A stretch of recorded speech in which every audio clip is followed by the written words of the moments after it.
Mari berpikir dengan cara berpikir negara maju. Teman-teman, kita nggak mau Indonesia yang anak-anaknya bergizi buruk. Kita nggak akan bisa menjadi negara maju kalau kualitas SDM-nya memiliki IQ yang rendah. Oleh karena itu harus dibuat dan dilaksanakan sebuah kebijakan yang merevolusi gizi anak Indonesia.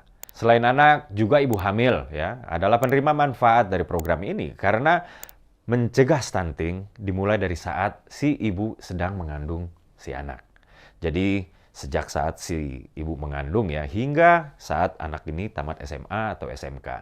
Ini penting karena menurut banyak penelitian, pertumbuhan lingkar kepala seorang anak itu berlangsung hingga ia berusia 18 tahun. Dan pertumbuhan lingkar kepala dengan tumbuh kembang otak itu sangat erat terkait. Lalu berapa biaya yang dibutuhkan untuk program ini? Pada puncaknya nanti, teman-teman, dibutuhkan anggaran sebesar 400-an triliun. Ya, anggaran ini memang besar, tapi nggak ada yang lebih baik daripada menggunakan anggaran untuk investasi pada kualitas sumber daya manusia, anak-anak Indonesia. Lah kita subsidi BBM yang banyak dinikmati orang kaya aja 500 triliun kita bisa. Mosok buat anak-anak Indonesia yang pembiayaannya di bawah angka subsidi BBM, kita malah nggak bisa. Tinggal perkara political will, keinginan dan komitmen politik pemimpinnya aja. Teman-teman, ada nggak sih contoh negara lain yang sudah menerapkan program serupa? Rupanya ada banyak. Lebih dari 70 negara di dunia ini sudah menerapkan program ini, ya dengan variasi dan kekhasannya masing-masing lah. Baik itu negara berkembang maupun negara maju. India, misalnya ya, menerapkan program ini untuk anak berusia 6-14 tahun. Lalu Brazil, sejak 1940-an bahkan ya, sudah menyasar program ini untuk 40 juta anak, terutama mereka yang berasal dari keluarga berpenghasilan rendah. Swedia, tempat saya tinggal dulu ya waktu menempuh S2, menyediakan 260 juta makanan panas setiap tahun ya untuk siswa berusia 7-16 tahun hingga 16-19 tahun.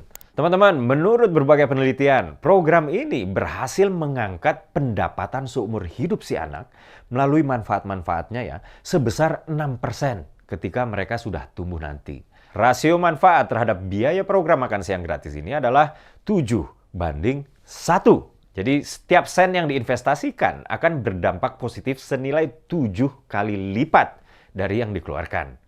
Sebenarnya masih banyak lagi yang menarik untuk dibahas soal program ini, misalnya teknis implementasinya dan lain-lain. Tapi kita sampai di sini dulu ya, nanti saya akan bahas lagi. Mengutip ilmuwan legendaris Thomas Alva Edison, the doctors of the future will no longer treat human frame with drugs, but rather will cure and prevent disease with nutrition. Para dokter di masa depan nggak akan lagi merawat tubuh manusia dengan obat-obatan, namun menyembuhkan dan mencegah penyakit dengan nutrisi. Teman-teman, yuk kita tinggalkan cara berpikir lama, cara berpikir negara berkembang, dan mulai berpikir dengan cara berpikir negara maju. Investasi pada SDM adalah jalan terbaik untuk kita menjadi maju.